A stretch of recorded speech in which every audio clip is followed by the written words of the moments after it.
प्यारे विद्यार्थी मित्रों, पिछले सत्र में हमने अजनेय की कहानी हीली बोन की बतखे का वाचन किया था।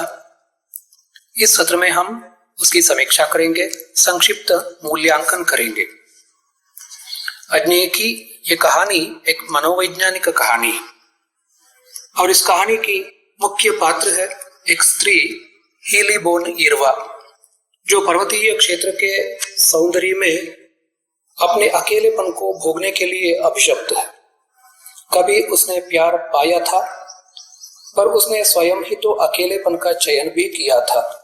उस अकेलेपन से उपजे खालीपन को दूर करने के लिए हीली बतखे पालती है, जिनके अंडों से उसके जीवन यापन का खर्च भी निकल आता है। वहां के लोग उसके बारे में कहते हैं कि वह सुंदर है पर स्त्री नहीं है। वह बांबी क्या जिसमें सांप नहीं बसता। बांबी का अर्थ है बिला कन्नड़दली। हाವು ವಾಸ ಮಾಡಿದಂತಹ बिलಕ್ಕೆ ಯಾವ ಬೆಲೆಯೂ ಇಲ್ಲ। हीली अपने बतखों पर गर्व करती है कि इतनी सुंदर बतखें खासिया प्रदेश में और नहीं है। एक दिन अचानक परिवर्तन आता है। हीली की बतखें मारी जाती हैं। हर दूसरे तीसरे दिन और वह कुछ कर नहीं पाती। उसके 4 बतखें इसी तरह मारी जाती हैं। आखिरकार हत्यारे की पहचान होती है। हीली बोन की बतखों को लोमड़ी मार ले जाती थी। हीली बोन के मरते हुए बतखों की बात जानकर एक फौजी अफसर उसकी सहायता को आता है। हीली को विश्वास होता है कि वह लोमड़ी को जरूर मार देगा और उसी रात बंदूक की आवाज भी होती है तथा सुबह कैप्टन दयाल आकर कहते हैं कि शिकार जख्मी हो गया है। फिर वे उसे दिखाने ले जाते हैं। हीली को कैप्टन दयाल एक दृश्य दिखाते हैं। अजनेय लिखते हैं, अंधकार में कई एक जोड़े अंगारे से चमक रहे थे, अर्थात लोमड़ी के खूंखार आंखें अंगारों की तरह दहक रही थी। हीली जो दृश्य देखती है उसका वर्णन अजनेय ने जिस तरह से किया है आप भी तो देख ले। कोह की देहरी पर लोमड़ी का प्राणहीन आकार दुबका पड़ा था। यहाँ खोह का अर्थ है लोमड़ी के वास करने की जगह। मिट्टी के गड्ढे में तो उसने अपना डेरा बना लिया था। कोह की देहरी पर लोमड़ी का प्राणहीन आकार दुबका पड़ा था। घास के फूल की झाड़ सी पूंछ उसकी रानों को ढक रही थी, जहां गोली का जख्म होगा। भीतर शीतलगात लोमड़ी उस शव पर झुकी थी। शव के सिर के पास मुंह किए मानो उसे चाटना चाहती हो और फिर सहम कर रुक जाती हो। लोमड़ी के पांवों से उलझते हुए 3 छोटे छोटे बच्चे कुनमुना रहे थे। उस कुनमुनाने में भूख की आतुरता नहीं थी, न वे बच्चे लोमड़ी के पेट के नीचे घुसड़ घुसड़ करते हुए भी उसके थनों को ही खोज रहे थे। कैप्टन दयाल कहते हैं, यह भी तो डाकू होगी। कोई उत्तर नहीं मिलने पर उन्होंने फिर कहा, इसे भी मार दे तो बच्चे पाले जा सके। फिर पीछे हीली को न देख उसी तरफ चल देते हैं। वहीं उस करुण दृश्य को झेलने में असमर्थ हीली उन्माद की तेजी से दौड़ते हुए सीधे बतखों के बाड़े में पहुंचती तथा एक एक करके अपने 11 बतखों को डावों से, डावो एक शस्त्र है तलवार नुमा, डावों से गला काटकर हत्या कर देती है। वह सहानुभूति दिखाते कैप्टन को हत्यारा कहती है और उसकी आंखों में एक सूनापन शेष रह जाता है। यहीं पर कहानी का समापन होता है। पाठकों के मन में कई सवाल पैदा हो जाते हैं और इनका जवाब हीली के व्यवहार में ही हमें मालूम पड़ता है। हीली की मनोदशा को हम पहचान पाते हैं, समझ पाते हैं। अजनेय ने अपनी कहानियों में सदा मध्यवर्गीय स्त्री की घुटन, पीड़ा, एक रस्ता, ऊब और परिवर्तनहीनता को उघारा है। हीली बोन की बतखे कहानी में उन्होंने नारी मनोविज्ञान को प्रस्तुत किया है। कहानी की पात्र हीली उम्र के 34वें वर्ष में अकेली। उसकी मनोव्यथा और मनोभावों को अजनेय एक कुशल शिल्पकार की भांति चित्रित कर दृश्यात्मक बना देते हैं। स्त्री पुरुष के काम संबंध का एक सामाजिक पहलू संतान होती है। संतान का अभाव जीवन की सार्थकता पर ही प्रश्न चिन्ह खड़ा कर देता है। हीली अपने अकेलेपन को दूर करने के लिए बतखें पालती है। आए दिन एक लोमड़ी बतखों का शिकार कर लेती है। बतखों का शिकार करने वाली लोमड़ी कैप्टन दयाल की गोली का शिकार हो जाती है। जब हीली लोमड़ी का नितांत घरेलू दृश्य देखती है तो उसके अंतर्मन में उथल पुथल होने लगती है।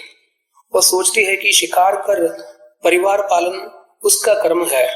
गीता में भी कर्म को सर्वोपरि माना गया है।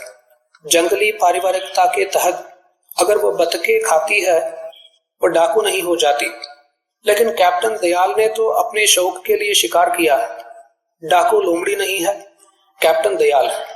वह कैप्टन से कहती है, दूर हटो हत्यारे। हीली की द्वंद्वग्रस्त वैचारिकता ऐसी है कि उसे लोमड़ी के परिवार को हुआ अभाव अपने अभाव जैसा लगता है तथा सभी बतखों को मारकर अकेले हो जाने की तैयारी उसकी नारी संवेदना है, जिसका तादात्म्य मादा लोमड़ी से जुड़ जाता है। ज्ञात हो कि कहानी की शुरुआत में ही एक वाक्य आता है कि हीली सुंदर है पर स्त्री नहीं है। प्रस्तुत कहानी में जीवन की विडंबना एवं गहरी मानवीय संवेदना के चित्रण में अज्ञेय सफल रहे हैं। विडंबना यह है कि कैप्टन दयाल को हत्यारा कहने वाली हीली बतखों की सामूहिक हत्या कर वह भी तो हत्यारिन बन जाती है। लोमड़ी की हत्या भी तो उसी ने कराई थी, फिर भी वो कैप्टन दयाल को हत्यारा कहती है। हीली की इस मानसिक दुर्दशा का चित्रण अज्ञेय ने बहुत ही संतुलित ढंग से किया है। हीली आर्थिक दृष्टि से अभावग्रस्त नहीं है। अपने पिता के 3 संतानों में से बड़ी होते हुए भी अविवाहित जीवन जीना उसका दौर्भाग्य है। हीली के पिता उस छोटे से मांडलिक राज्य के दीवान थे। हीली 3 संतानों में सबसे बड़ी थी और अपनी दोनों बहनों की अपेक्षा अधिक सुंदर थी। खासियों का जाति संगठन स्त्री प्रधान है। सामाजिक सत्ता स्त्री के हाथ में है और वह अनुशासन में चलती नहीं, अनुशासन को चलाती है। हीली भी मानो नांगक्लेम की अधिष्ठात्री थी। नांगक्लेम के नृत्योत्सव में जब सभी मंडलों के स्त्री पुरुष खासिया जाति के अधिदेवता नगाधिपति को बलि देते थे और उसके मर्त्य प्रतिनिधि अपने सीएम का अभिनंदन करते थे, तब नृत्य मंडली में हीली ही मौन सर्वसम्मति से नेत्री हो जाती थी और स्त्री समुदाय उसी का अनुसरण करता हुआ झूमता था। इधर और उधर, आगे और दाएं और पीछे नृत्य में अंग संचालन की गति न द्रुत थी न विस्तीर्ण, लेकिन कंपन ही सही, सिहरन ही सही वह थी। तो उसके पीछे पीछे सारा समुद्र उसका अंग भंगिमा के साथ लहरें लेता था। अब वो 34वां वर्ष बिता रही है। उसके दोनों बहनें ब्याह करके अपने अपने घर रहती हैं। पिता नहीं रहे और स्त्री सत्ता के नियम के अनुसार उनकी सारी संपत्ति सबसे छोटी बहन को मिल गई। हीली के पास है यही एक कुटिया और छोटा सा बगीचा, देखने में आधुनिक साहबी ढंग का बंगला, किंतु उस कांच और पर्दों के आडंबर को संभालने वाली इमारत वास्तव में क्या है?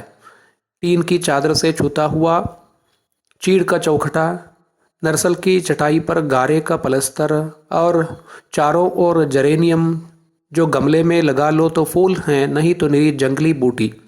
वह तो ज्येष्ठा थी, बड़ी थी और इसलिए केवल उत्तरदायिनी थी।